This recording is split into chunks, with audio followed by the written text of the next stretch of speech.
दोस्तों अस्सलाम वालेकुम, मैं हूं इरफान और आप देख रहे हैं ब्रेन फैक्ट। दोस्तों, हिजबुल्लाह ने अपनी कार्रवाइयां शुरू की हुई हैं और जारी रखी हुई हैं। हिजबुल्लाह अपने हमलों में हर गुजरते वक्त के साथ इजाफा करता जा रहा है। उसने एक एटलीस्ट नार्दर्न इसराइल जो है उसके अंदर बेशुमार हमले किए हैं और अभी हमलों का सिलसिला जारी है, जिसके जवाब में अब इसराइली जो एयरफोर्स है वो हरकत में आ गई और ये लड़ाई बाकायदा से अब शुरू हो गई है। ऐसा लगता है कि 2006 का जो मुआहदा था, जो कि इसराइल और लबनान के दरमियान था, कि जंग बंदी का बेसिकली मुआहदा था, वो अब ख़त्म होता नज़र आ रहा है और अब एक फुल स्केल वार की तरफ चीज़ें नज़र आ रही हैं जाती हुई। इसराइल के जो बड़े अहम जगह हैं, बड़े अहम साइट्स हैं, उनको निशाना बनाने का सिलसिला कल भी मैंने आपको वीडियो में बताया था। अभी ताज़ा तरीन जो न्यूज़ है उसके मुताबिक जो नार्दर्न इसराइल है उसमें जो नार्दर्न कमांड हेडक्वार्टर है उसको निशाना बनाया है हिजबुल्लाह ने, और इसमें बड़ी कामयाबी के साथ उसने निशाना बनाया है। और ऐसा लगता है कि जैसे जो हिजबुल्लाह है उसके रॉकेट्स के सामने इस वक्त इसराइल बिल्कुल बेबस है, क्योंकि जो हिजबुल्लाह के रॉकेट्स हैं वो बड़ी कामयाबी के साथ अपने टारगेट्स को हिट कर रहे हैं। और हिजबुल्लाह ने जो अपना इसका सिलसिला है वो जारी रखा हुआ है। और हिजबुल्लाह ने दोस्तों जो उसके जदीद तरीन रॉकेट्स हैं, ऐसे रॉकेट्स जिनके बारे में आपको ऑलरेडी बता चुका हूं, जो कि आयरन डोम जिनको डिटेक्ट करने में नाकाम रहती है, तो हिजबुल्लाह की जो स्ट्रैटेजी है वो बड़ी इंपॉर्टेंट है। वो एक तो नार्दर्न जो सेटलमेंट्स हैं उनके ऊपर गोलाबारी कर रहे हैं, और दूसरे नंबर पर जो सर्वेलेंस साइट्स हैं, यानी जहां से इसराइल लबनान के ऊपर नज़र रखता है तमाम हर तरह की, उनको निशाना बना रहा है। और उसमें न सिर्फ उन साइट्स को निशाना बना रहा है बल्कि इसके अलावा उन ड्रोन्स को निशाना बना रहा है जो कि इसराइल हिजबुल्लाह की लबनान की जासूसी के लिए इस्तेमाल करता है। दोस्तों, अब तक की जो कार्रवाइयां हिजबुल्लाह कर चुका है उनकी जो डिटेल हिजबुल्लाह ने जारी की है वो मैं थोड़ी सी आपके साथ शेयर करना चाहता हूं, जिसमें जो सफद शहर है उसके हेडक्वार्टर, जो नॉर्दर्न रीजन का हेडक्वार्टर है, उसको निशाना बनाया है हिजबुल्लाह ने और कामयाबी के साथ। इसके अलावा command headquarter 91st Galilee division ब्रेनेट में इसको निशाना बनाया है हिजबुल्लाह ने। ये एक और बड़ी अहम साइट है जो कि इस वक्त काम कर रही है, सर्वेलेंस का काम कर रही है, और उसके साथ साथ यहाँ से अटैक्स जो हैं वो भी होते हैं लबनान के ऊपर, हिजबुल्लाह के ऊपर।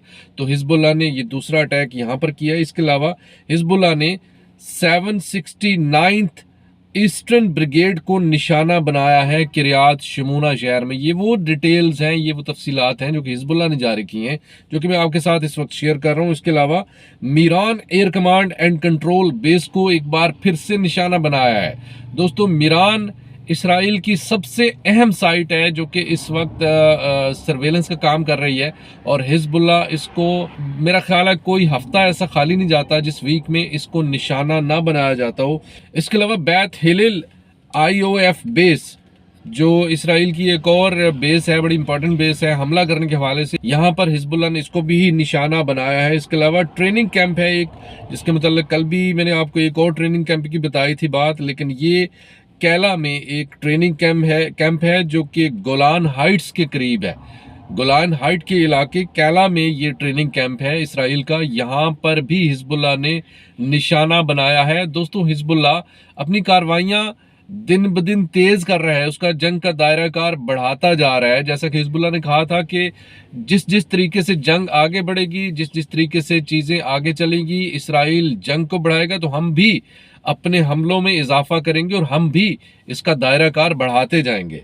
इसके अलावा दोस्तों, हिजबुल्लाह ने इसराइल की अहम जो कंसंट्रेशन कैंप्स हैं, इसके अलावा जो इसराइल के जो आर्टिलरी पॉइंट्स हैं जहां से इसराइल आर्टिलरी के फायर करता है, उनको भी निशाना बनाया है। और दोस्तों, इसके अलावा एक और बहुत अहम डेवलपमेंट जो है वो इस वक्त पूरे का पूरा इसराइली मीडिया बता रहा है, और लेकिन उसकी तफसील नहीं बता रहा, सिर्फ एक चीज़ बता रहे हैं कि धमाका हुआ है और बहुत बड़ा धमाका हुआ है। और इतना बड़ा धमाका है कि इसकी जो आवाज़ है वो कई किलोमीटर दूर तक इसकी आवाज़ जो है वो सुनाई दी गई है।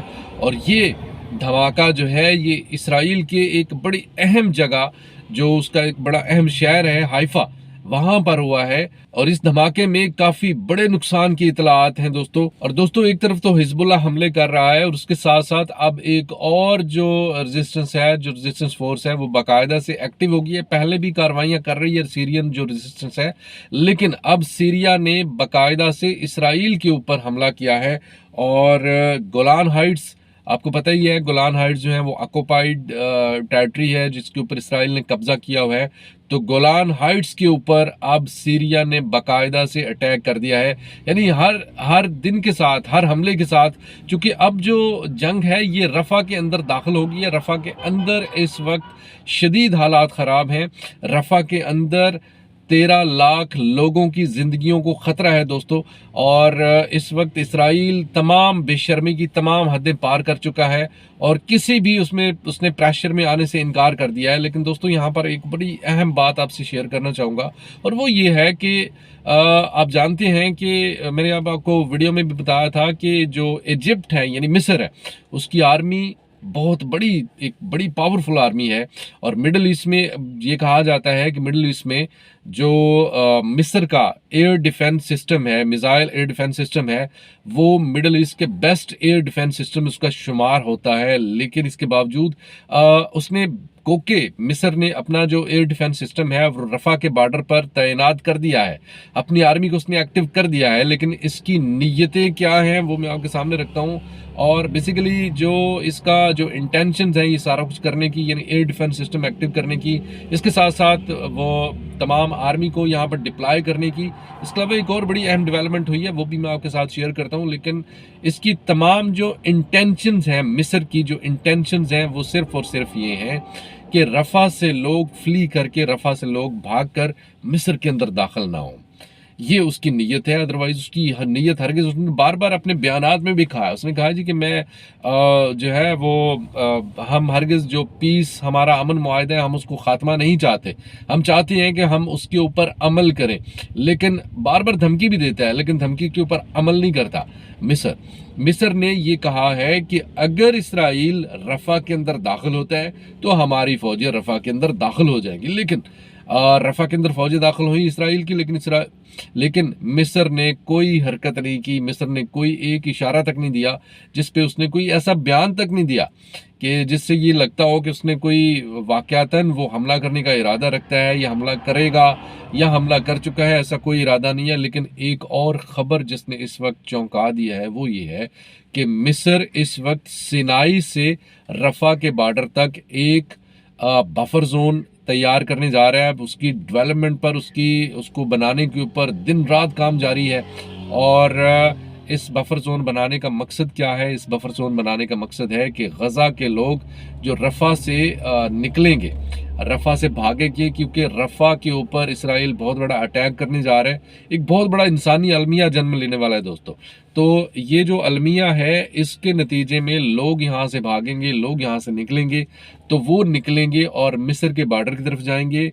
तो ये जो बफर जोन बनाने जा रहा है बहुत बड़े पैमाने पर, ये एक मतलब इसमें बाकायदा से तामीर होता हुआ दिखाई दे रहा है और एक वाल की कंस्ट्रक्शन आपको दिखाई दे रही है। तो ये सारा कुछ जो है इस वक्त मिस्र के अंदर हो रहा है और यहाँ पर लोगों को रखा जाएगा। उनको मिस्र के अंदर जाने की इजाज़त नहीं होगी, लेकिन वो इस बफर जोन में रह सकते हैं। और जो आलमी मीडिया है वो ये रिपोर्ट कर रहा है कि यहाँ पे 25,000 खैमे लगाए जाएंगे, जिनमें इन डिस्प्लेस्ड लोगों को जो कि यहाँ से निकलेंगे उनको रखा जाएगा।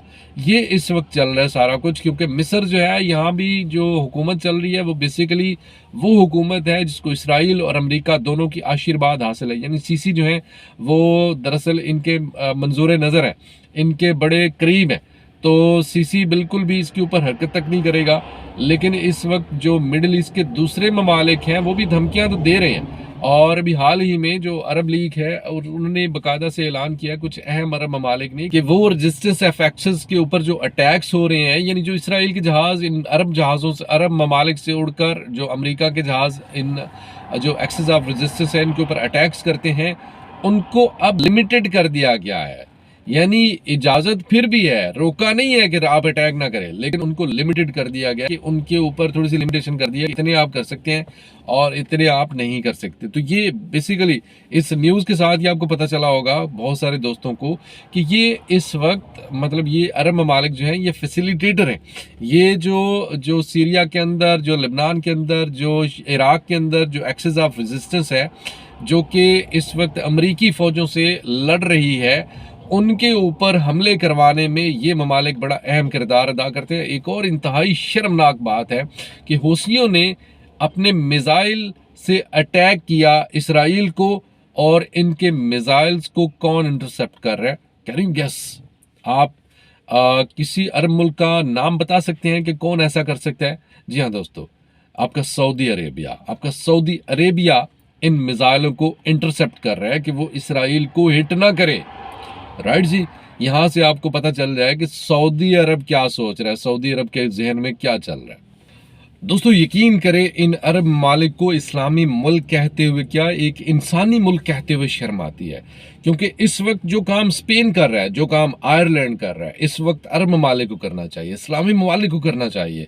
स्पेन में इस वक्त इसराइल का झंडा बाकायदा से जलाया जा रहा है। स्पेन के लोग जो हैं इसराइल पर बहुत शदीद गुस्सा हैं। इसके अलावा दोस्तों आपको बताते चलें कि स्पेन के अंदर बार्सिलोना में एक फिल्म फेस्टिवल होने वाला था। इसराइल ने वहां पर जाने से इनकार कर दिया है क्योंकि वहां के लोग इस वक्त शदीद गुस्से में है, शदीद एहतजाज कर रहे हैं। तो ये हालात हैं स्पेन के, जो कि एक इस्लामी मुल्क नहीं है। इसके अलावा Ireland is also not an Islamic country. लेकिन आयरलैंड के लोग क्या कर रहे हैं, आयरलैंड की जो एक एयर सर्विस है उसने अपने ऑपरेशंस बंद कर दिए। उसने इसराइल को अपने जहाज भेजना बंद कर दिए। उसने इसराइल की जो फ्लाइट्स हैं जो वहां से उड़कर इसराइल जाती थी उनको रोक दिया है। और सेकंड नंबर पर इससे भी बढ़कर क्या काम कर रहे हैं, इससे भी बढ़कर वो ये काम कर रहे हैं कि इसराइल की प्रोडक्ट्स का बायकाट कर रहे हैं, बाकायदा से बायकाट कर रहे हैं। उनकी जो चीज़ें हैं वो उठा कर रख रहे हैं और साइड पे करते जा रहे हैं। उनको खरीदने वाला कोई नहीं है। इसराइली प्रोडक्ट्स को इस वक्त आयरलैंड में कोई नहीं खरीद रहा। क्यों नहीं खरीद रहा?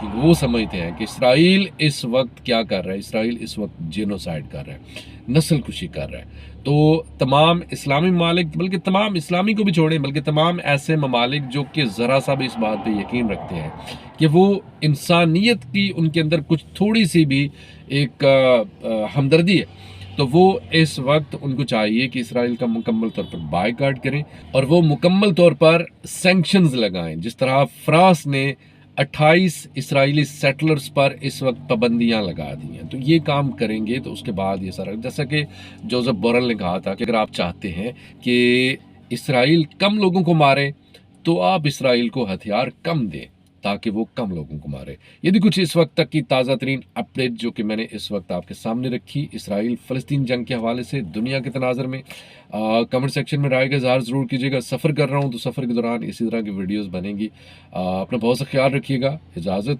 अल्लाह हाफ़िज़।